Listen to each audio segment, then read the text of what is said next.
try to make this relevant to you as best I can. So our company keeps really simple. We are ethical hackers. We go out and help companies like founders, banks, and all your retail, everywhere you shop, everywhere you go online, by advising them and basically doing professional attacks on their businesses. Right? And so a lot of sports metaphors have come into corporate business. So I'm going to try to bear with me on this analogy. So what we do is called a red team tabletop exercise. And so think of founders as the offense. They have their security team. They're trying to keep the bad guys out. My company simulates the bad guys, but we do actual real hacks, and we come in. We're the red team. So founders is the blue team. Their offense, we're defense, right? So we're trying to get into their organization. We're trying to penetrate and find where all the weaknesses are. And what this means to you, you individually, each and every one of you, for your family, are your offense for your credit, passwords, all your accounts, all your data, right? And I know this is a nightmare and it gets harder every day, but there's three major things I want to talk to you about today to help you do this. And these are the most important things you can do. If you take nothing from this talk, if you just at least freeze your credit, you're 90% in a better situation than most everybody else, okay? So we're going to talk about first protecting yourself from identity fraud. Does anybody here, just raise your hand, know anybody that's had their credit stolen, somebody opened something in their name?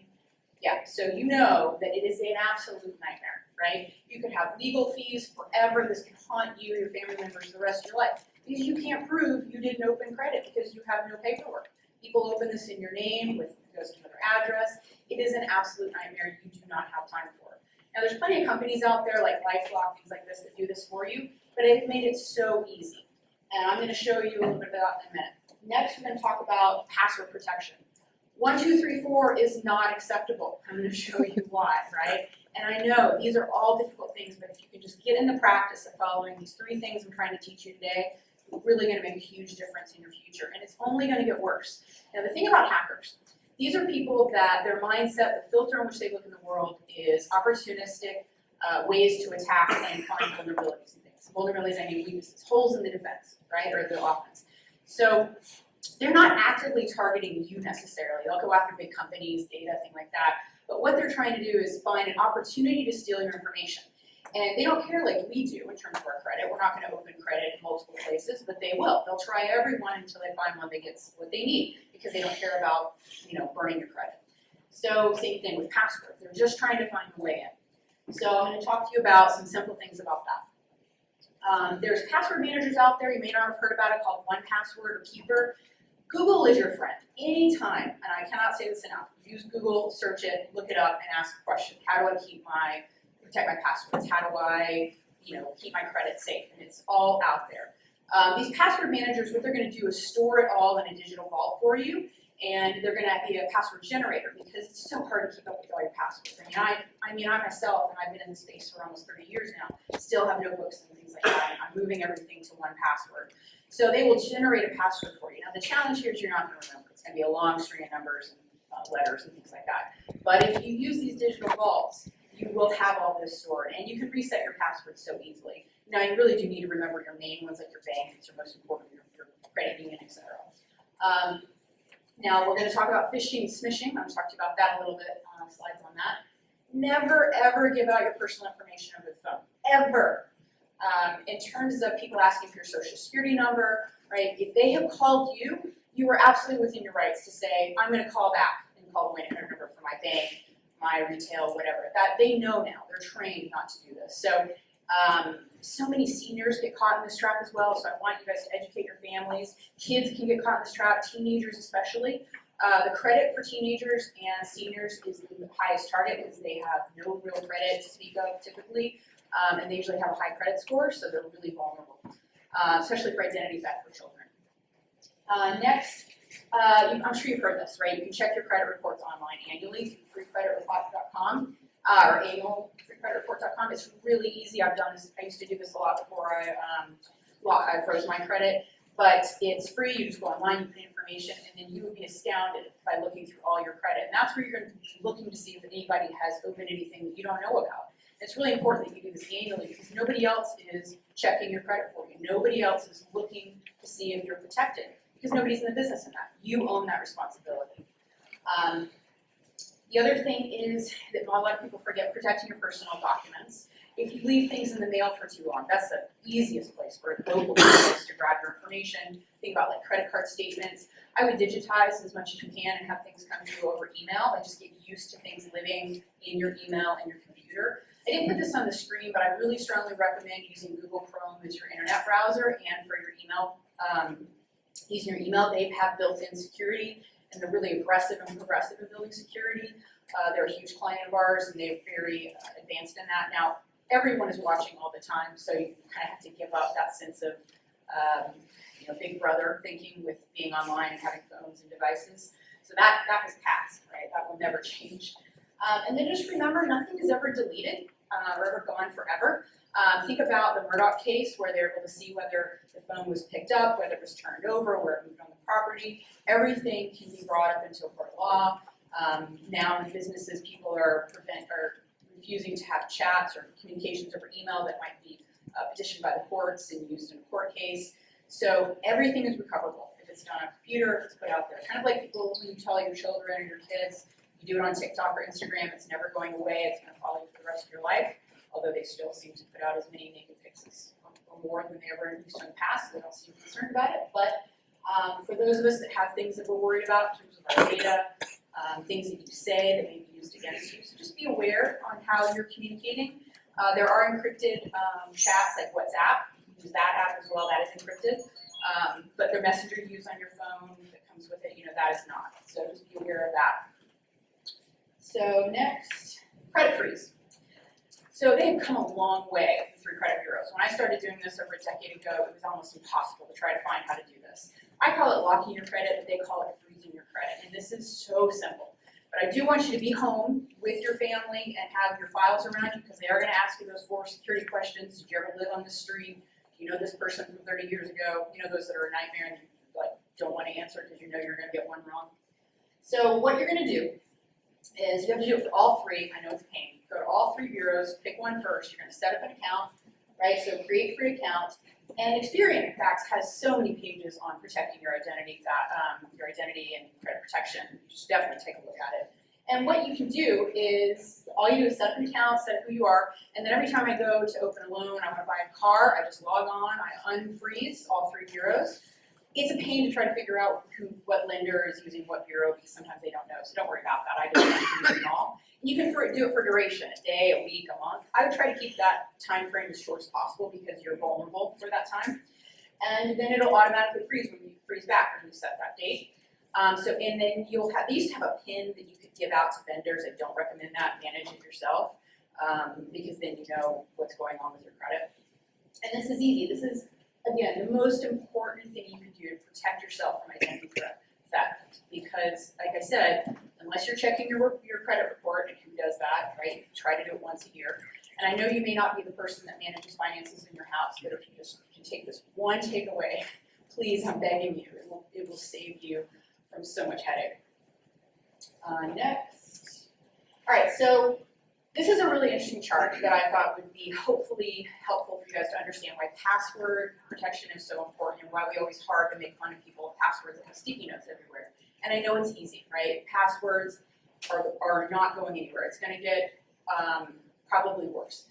So this is a chart that shows how fast we can brute force break your passwords, which means there are people that can actively create writing code and tools that can break these, or they can do it themselves. So think of how many of you have just a numbers-only password, and how that's an instant brute force attack, right?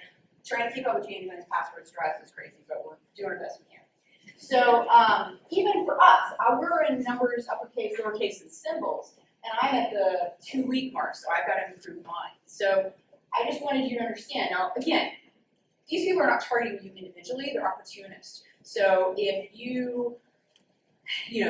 they're looking for money, they're looking for your information, they're looking for ways to sell your data and grab your credit and spend money. So think about really your banks, your credit unions, places where your money lives, your mutual funds, where your investments are, your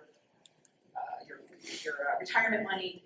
Which really think about this because this is your most important stuff, and it's all online. And you know how difficult it is to call and get a hold of somebody and talk to somebody about any of this. Secure passwords, right? So we talked about this a little bit with the generator. if you could just use the password manager to put all your passwords in one digital vault, it's really easy to use, then you just have to remember one password for that. Works on all PCs, Macs, any devices. You can share it across your family. You can have an easy login on for all your devices. You can share it with the kids, you can control, there's so much you can do there, but I encourage you just to start with one and learn how it works. If you have a problem managing passwords, companies and schools may be interested in what we're seeing with this a lot in the corporate world because users have so many passwords. And the most vulnerable part of any school, any company is you. You and your how you open emails, what you do on your laptops, personal business on your school's computers, things like that. We are all the weak link. Humans are the worst because we have the ability to make decisions, open files, open links, and things like that. So this is going to be becoming more and more part of your future, so I recommend you get ahead of it. Now phishing. You guys have probably heard about this. This is the old school of getting a phone call and somebody trying to sell you something that isn't real. You get these are emails. So phishing usually refers to emails. In this sense, you'll see it largely for emails, but it also refers to phone calls, mail, scams, things like that. Smishing is when you get it on your text on your phone, which you're probably seeing a lot more of. And we're going to go over, I'm going to show you some things to kind of help you look out for what's phishing, what are phishing emails. And again, your responsibility is to educate yourself on these because they're looking for people that aren't paying attention, and it's so easy to miss, and they're getting so good at mimicking logos and the way pages look. So just Google it. Almost every time I get a weird phishing email or text, it's already online. You can find it. So if you Google it and something comes up, then you know it's not what you're on.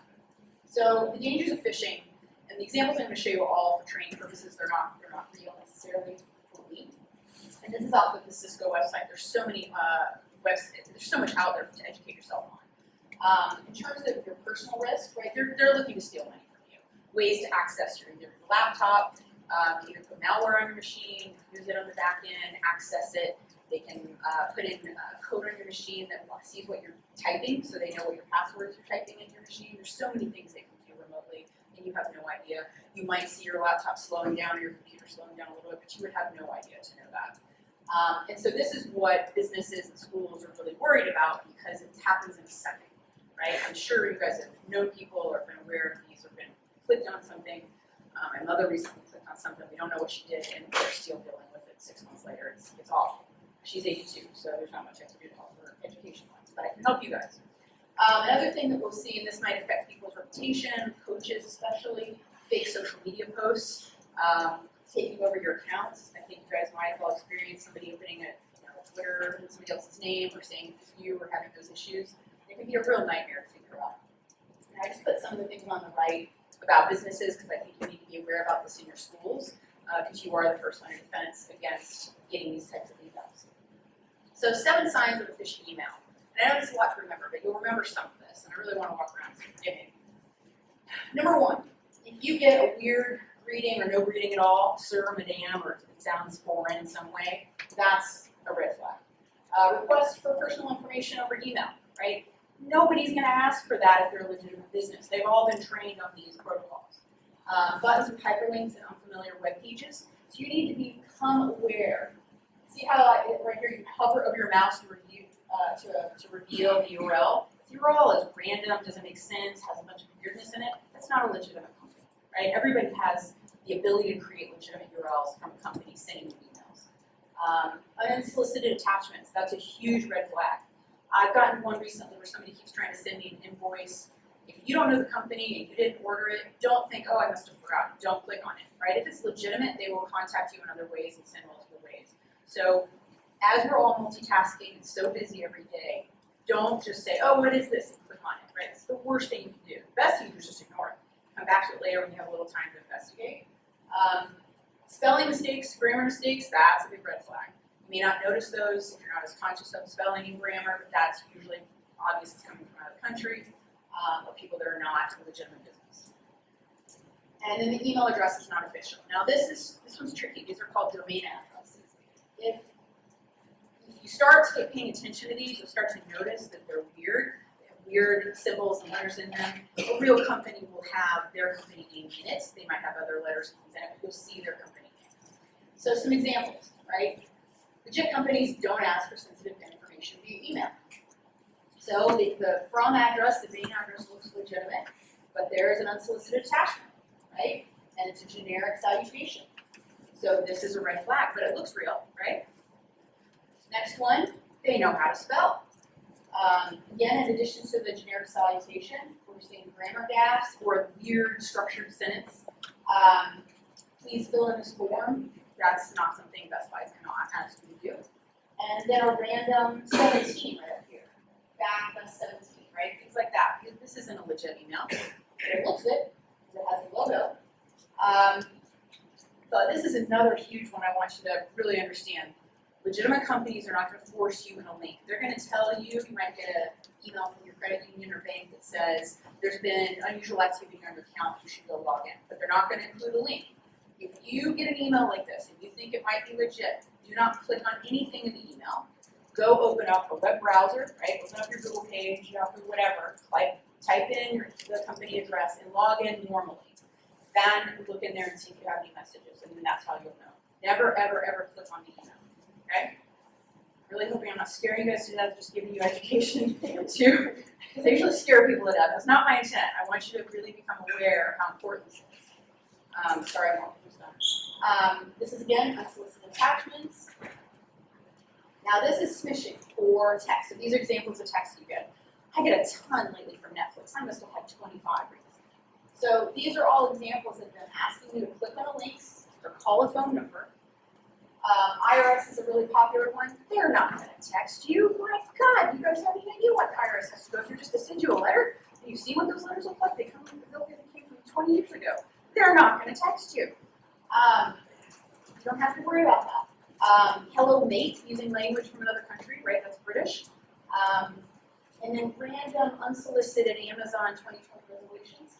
These are not legitimate. So again, go to your browser, log in as you would normally, and try to find out if there's anything going on with your account. Most of the time, it's not, because you're not going to get text from some legitimate companies unless you already have agreed to text on their website to notifications, and then you know what they look